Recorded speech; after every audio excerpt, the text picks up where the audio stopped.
भाषा को लेकर झगड़ा जो आज के समय में है, हम आज हिंदी की बात कर रहे हैं, किसी और कोने में कोई किसी और भाषा की बात कर रहा होगा। ऐसा क्यों नहीं होता कि दुनिया में एक ही भाषा होती? ऐसा क्यों है कि भाषाएं बहुत सारी हैं? ना बहुत सारी भाषाएं होती ना झगड़े होते, सब एक ही भाषा बोल रहे होते। सोचने में कितना अच्छा लगता है। तो ओल्ड टेस्टामेंट में जो यहूदियों का बाइबल का हिस्सा है, उसमें कहानी आती है, उसको बोलते हैं बेबीलोनिया की या बाबिल की कहानी।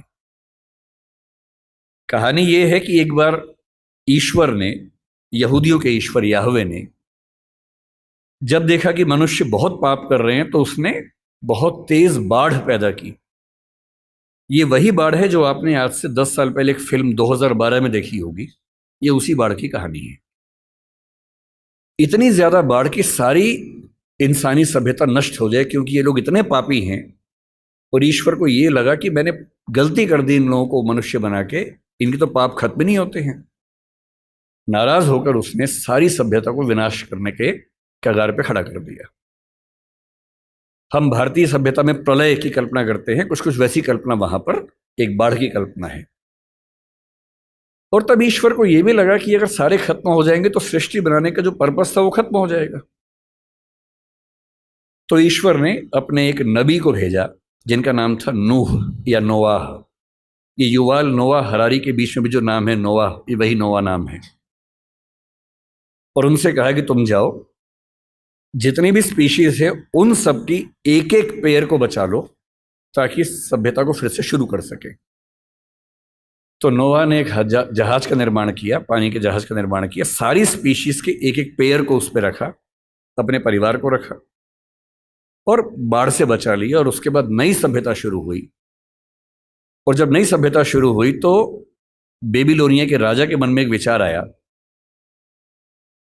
कि अगर हम एक इतनी ऊंची मीनार बना लें कि किसी भी बाढ़ में हम डूबे ही नहीं, तो चिंता खत्म हो जाएगी। तो बाबेल नाम के स्थान पर, बेबीलोनिया का एक स्थान था, एक टावर बनना शुरू हुआ। यह बाइबल में जेनेसिस की कहानी है। टावर बनने लगा, काफी ऊंचा बन गया। पर बनते बनते ईश्वर को यह लगा कि ये मेरी शान में गुस्ताखी हो रही है, क्योंकि मैं बाढ़ ले आऊंगा उससे बचने के लिए, ये मेरे खिलाफ साजिश कर रहे हैं। तो ईश्वर ने क्या किया, एक कमाल कर दिया। उसने उस टावर पर काम करने वाले व्यक्तियों और बाकी व्यक्तियों को भाषाओं में बांट दिया, ताकि वो एक दूसरे की बात ना समझ सके। और एक कहानी चलती है कि अगर आप चाहते हैं कि सारे मनुष्य एक ना हो तो उनको भाषाओं में बांट दीजिए। और उसके बाद से आज तक सारे मनुष्य आपस में झगड़ा कर रहे हैं। ये कहानी ऐतिहासिक रूप से कितनी सही है मुझे नहीं पता, मिथक है, धर्म की बात है, पर ऐसी कहानियां किसी कंसेप्ट को समझने के लिए बहुत काम की कहानियां होती हैं। और जब मैं भाषा के प्रश्न को देखता हूं तो मैं दो नजरियों से देखना पसंद करता हूं। पहली बात, भाषा वो है जो हमें मनुष्य बनाती है।